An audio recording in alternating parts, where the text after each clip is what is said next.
We're going to look at the results from the Start Strong assessment, which took place in October, and we'll also take a look at some numbers from elementary-based benchmark assessments, which took place in September and October.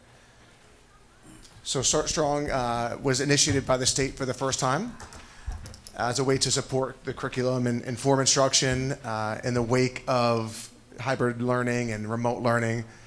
We chose as a district to wait until October to do this, so teachers could get settled, kids could get settled, and we wouldn't come right in and assess them right off the bat. These are the subjects that were assessed: English language arts in grades 4 through 10, mathematics grades 4 through 8, and then the three required math courses for high school students, and then science grades 6, 9, and 12. And of course the seniors produced some interesting results, as seniors are prone to do. Each grade was tested on material from the previous school year. So it's what they would have learned or were exposed to during hybrid instruction. This is our overall performance. You'll see throughout these slides that generally our students did a better job in language arts. There's less learning loss there. Math was a little bit higher, and then science, which really was impacted by the performance of the seniors, was the highest as far as need of support. The three scores that students could get were either strong support needed, some support needed, or less support needed. The nice thing about the Start Strong assessment is that this data was given to teachers like instantly. The next day they knew which students needed what level of support, and then a few weeks later they were able to go into the test and break those down by question and look at skills and then impact their instruction as a result. This is the overall performance by grade level. This all the students. I told you. I warned you. All right, and then we're going to go through grade by grade, side by side. And again, you're seeing a nice job in the lower grades here. Only 22% and 17% needed strong support for math and language arts in fourth grade. Fifth grade math had a little bit of a dip there, 29%. Okay, then we move on to sixth, seventh. This is going to get more interesting in a second, I promise you. You know, the interesting thing about the Start Strong stuff, there's really no longitudinal comparison. So we're just getting numbers that we're applying to this year. Okay, here's our eighth grade numbers. So right now I'm just showing you the numbers, but in a couple of slides, like I said, there's some good information to be shared. Okay, ninth grade, of course, we're looking at ELA, and then every student who's taking Algebra 1, and then ELA and Geometry for sophomores, and then finally Algebra 2. Okay. When we get to science, you see a very similar pattern in science at the younger grades. So sixth graders had a comparable split of strong support, less support. Ninth graders, and then you get to the seniors, and they had a significant jump. As a former high school principal, I think the last thing in the world 17-year-olds want to do as they're looking at colleges and doing Common Apps was to take the Start Strong Science Assessment. I'd like to attribute to that. And again, that's then skewed all of the numbers. Okay, if you look at our Go Math Prerequisite Skills Inventory Test, we do this every year. And teachers do it in their classrooms, specifically with their students. And they're testing all the materials from every year prior to this. So the younger grades is a smaller pool of content that's being assessed. And as they get older, more information is assessed.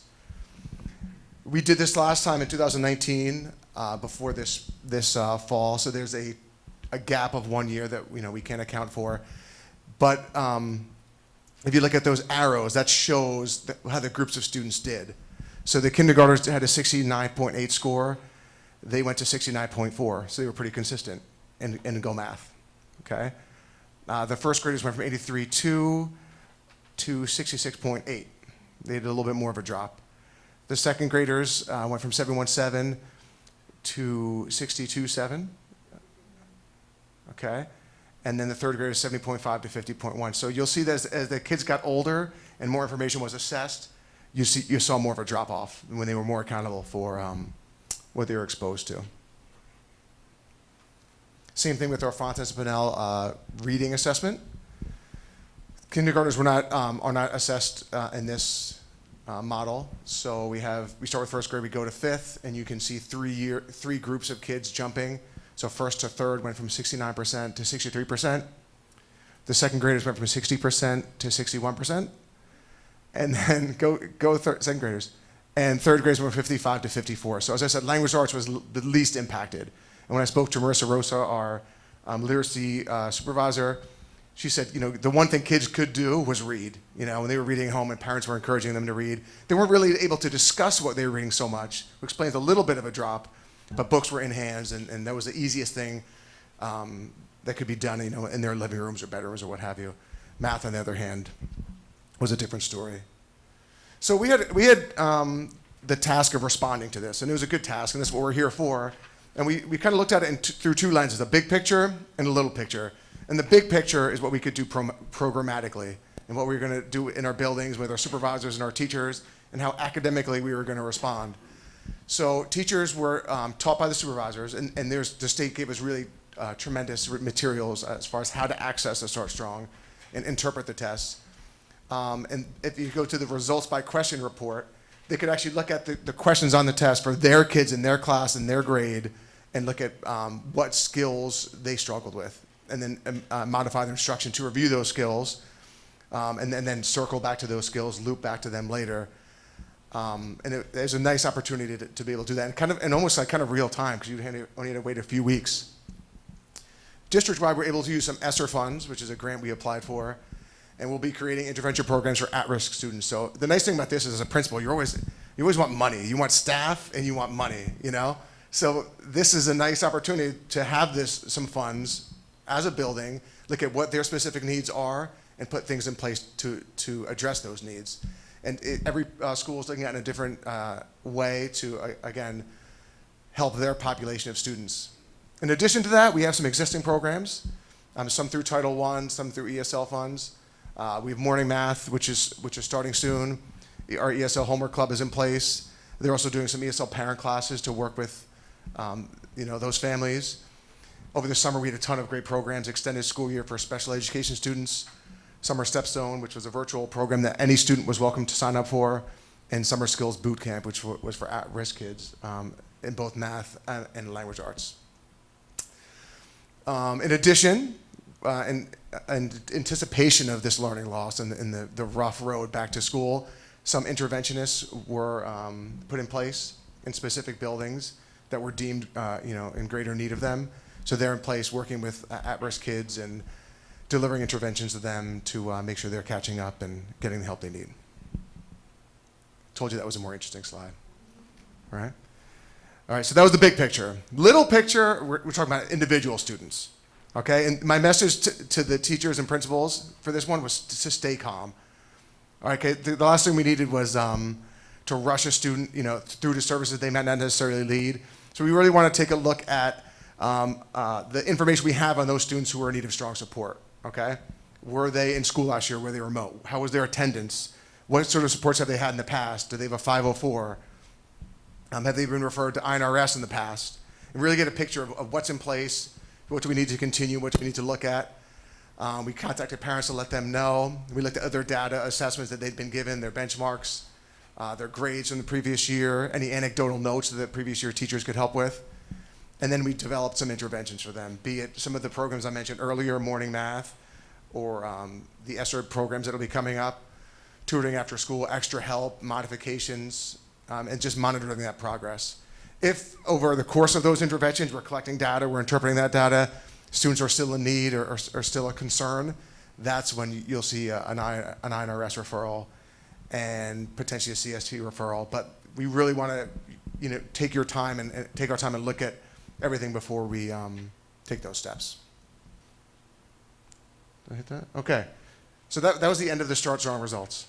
Now we're going to talk about some new course offerings for the 2022-23 school year. And kind of the scheduling process has begun. We've had our meetings with the counselors and the principals, and our calendars in place.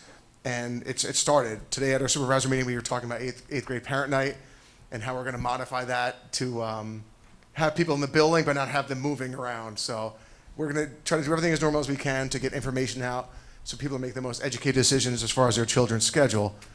So here are our high school new course offerings. We have piano 1 and 2 and guitar 1 and 2. Those are semester courses. Those are electives. And we're excited to get more kids involved in the music program who might not want to make the commitment of marching band or band or choir. Foundations of Spanish is a new Spanish class we'll be offering for students who find the study of a new language to be difficult and who probably could benefit from a little bit of language and a little bit of study of culture to help them be successful. Then if they want to move on to Spanish 1 after that, they're in a much better place to do so. But this would satisfy a graduation requirement. Women's Study is a semester course that's going to be taught by our English department. And you're going to look at some women's writers and the contribution of women in history and their impact. And we are excited for that class. The next one, Ethnic Studies. I'm really proud to say this was recommended to us by Par Hills Jr. last year as part of her civics project. And the proposal was, and we liked it, was to look at the experiences and impacts of different minority groups in America, Native American, Asia, Africa,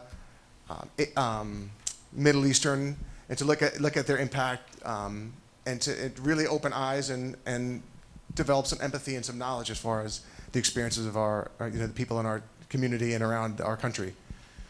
Honors Engineering and Design is a elective for our industrial arts program, and that is kind of we've revised our traditional CAD program, and this is part of a partnership with NGIT, so it's a nice opportunity for students as part of our STEM program.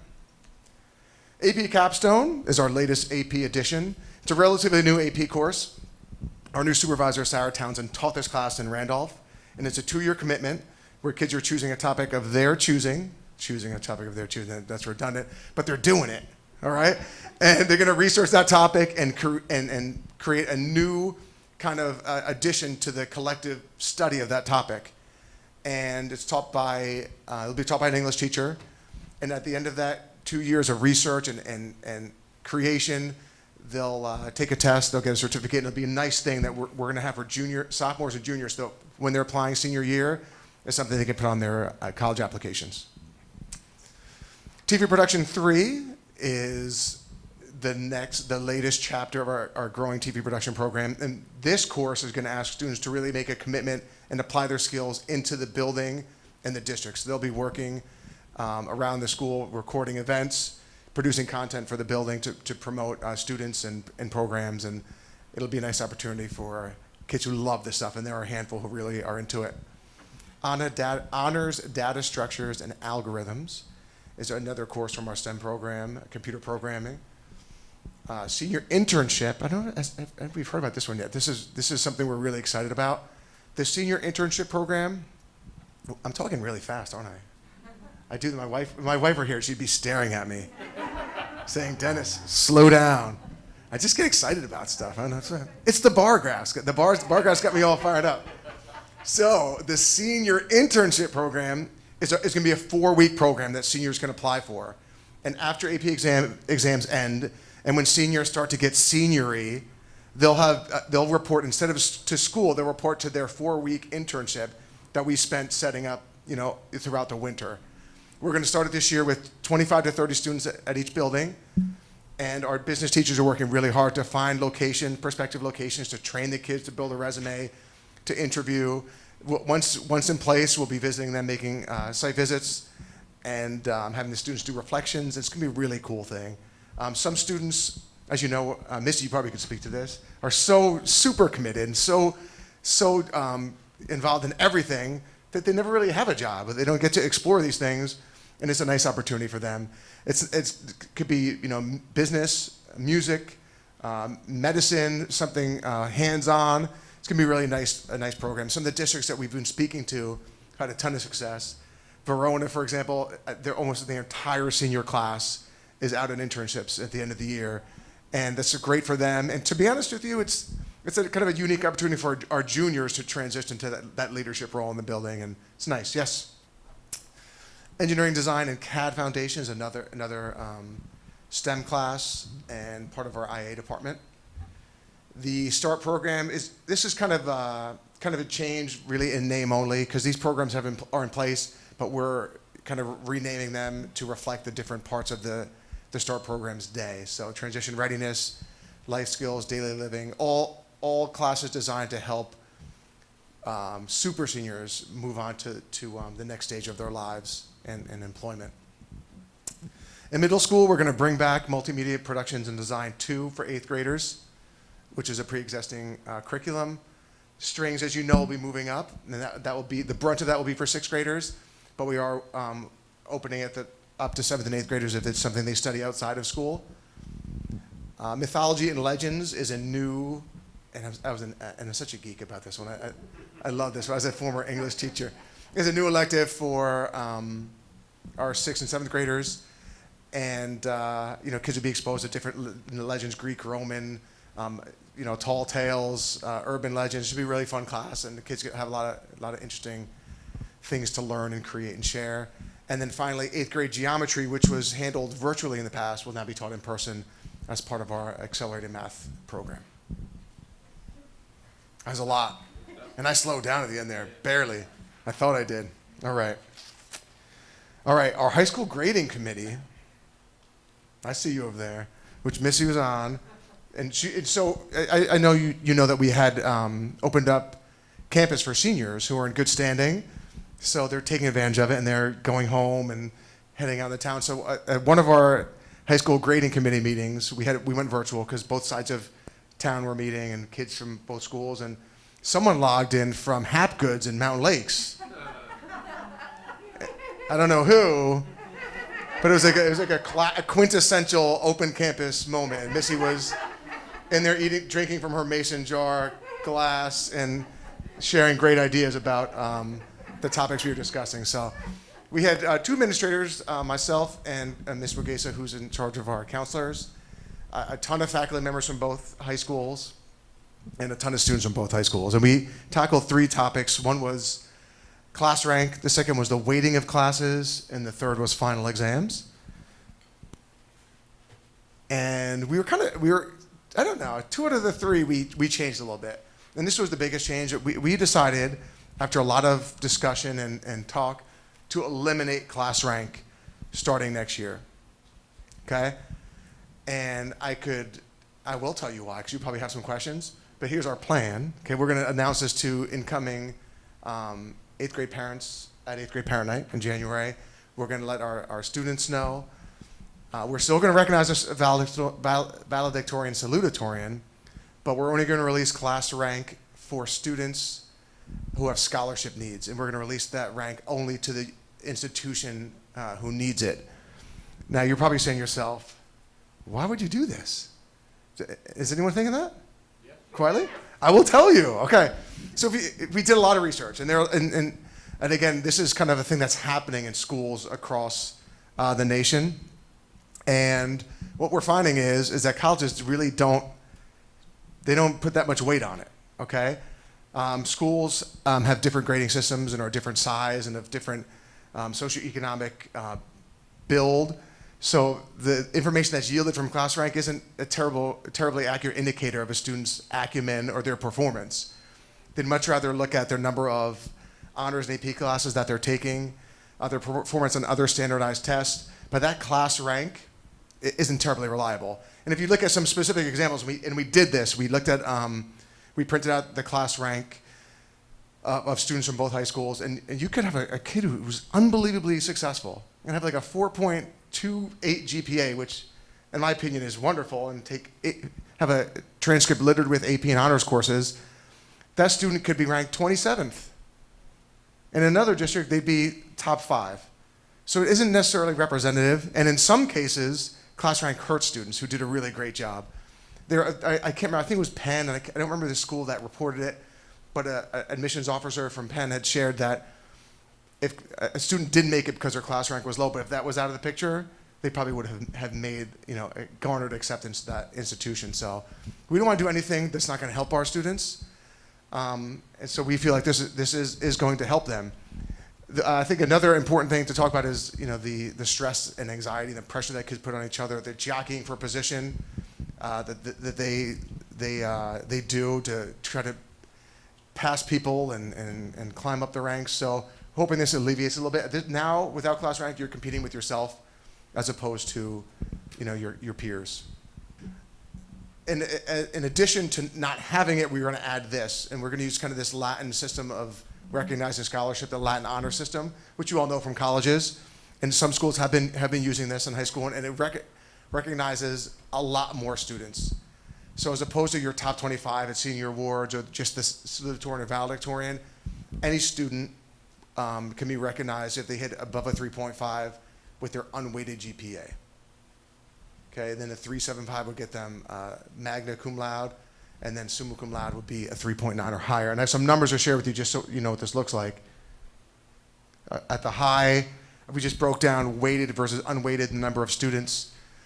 So unweighted GPA, you're recognized 104 out of 225 students would be receiving honors, Latin honors at graduation, which is nice. We don't know what that's going to look like, whether it's a cord, whether it's a seal on a diploma. We've got time, but it'll be a nice designation for these kids who worked really, really hard.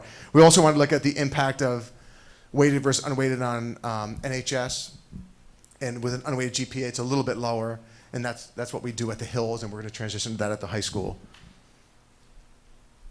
So Par Hill's 136 out of 262 kids had a 3.5 GPA or higher, unweighted. So our kids are doing a great job, and this is a nice way to celebrate their successes. Okay, the second topic we talked about was final exams. And if you've been here a long time, you've known the different forms of assessment we've done. We had midterms and finals. We went to quarterlies once. In the wake of COVID, we have eliminated midterms in pursuit of having what's important, having teachers with kids, teaching and learning and working together. So we wanted to see if finals are where we want to go, so all sorts of ideas were thrown out. But ultimately, we decided that we're going to give a little flexibility to our departments and our staff regarding final exams. So departments, teachers, with the guidance of their supervisors, now have the option of using a traditional final exam or a performance-based assessment. It could be a project, it could be something collaborative, something that students present that they've prepared and researched or created in anticipation of the end of the year. But what's important, though, is that it's going to be parallel on both sides of town. So generally, the math department leans towards an assessment, and I think it makes sense for them. Whereas the humanities, English, social studies want things that are more performance-based, whether it's a debate, an essay, a presentation.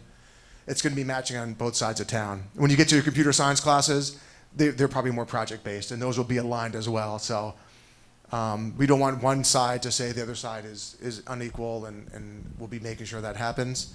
The conversations have started already, and we'll have time to create what we need to create for the end of the year. And these assessments should be more representative of what we want to assess. And we're excited for that. And again, people had a lot of input on it. We still have our exemptions in place. Seniors have that exemption if they get an A or A minus for the market period 3 and 4. These are tremendously effective carrots of motivation for kids as they're getting ready to go to college. And AP students, of course, are exempt if they have B minus or better for the first 3 market periods. The one thing we didn't touch, which we talked about, was the weighting of classes.